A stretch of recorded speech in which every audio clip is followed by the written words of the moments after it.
Hey there, it's Julie Gualandri with the Julie G. Holmes Group at Austin Portfolio Real Estate. You know what's funny about being a realtor in Austin this summer? Everybody wants the market to be simple, and it's absolutely refusing to cooperate this year. So buyers call me and say, I heard it's a buyer's market right now. And I say, it is. And they say, great, so I can take my time. And I say, well, because that's where things get interesting. It is true. There are plenty of homes sitting on the market right now. Buyers have more options, more negotiating power, more opportunities. But then the right house comes up. The one that's updated, the one in the right neighborhood, the one priced correctly, the one that doesn't need a new roof, new HVAC, and a prayer. And suddenly, everyone remembers they like that house. Then my buyer calls me and says, wait, why are there multiple offers? Because everyone else likes that house too. The opportunity isn't gone, but the good opportunities still get recognized immediately. So half my job this summer has been explaining that buyers have more leverage, right up until they find the house they actually want. Then on the seller side, I hear, we don't really want to make any updates. That's totally fine.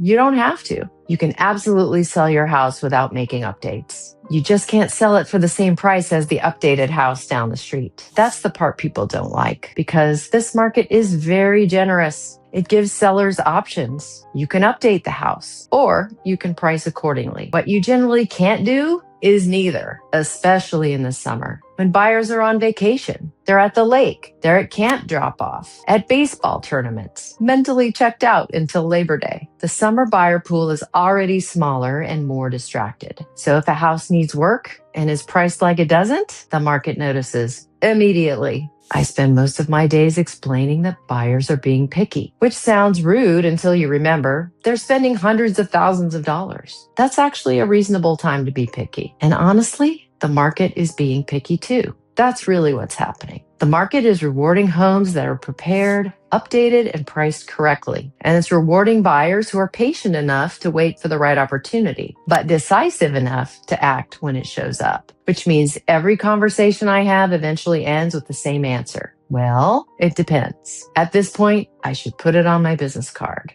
Julie Gualandri, realtor, professional explainer of why it depends. And that's Austin real estate this summer. The buyers think it's easier than it is. The sellers think it's harder than it is. And I'm over here explaining why both things are true at the same time. So if you're wondering whether it's a good time to buy or sell, you already know my answer. It depends. But if you'd like to know what it depends on for your neighborhood, your house, or your situation, I'm Julie Gualandri with the Julie G. Holmes Group. Feel free to reach out. I promise I'll try very hard not to start my answer with, well,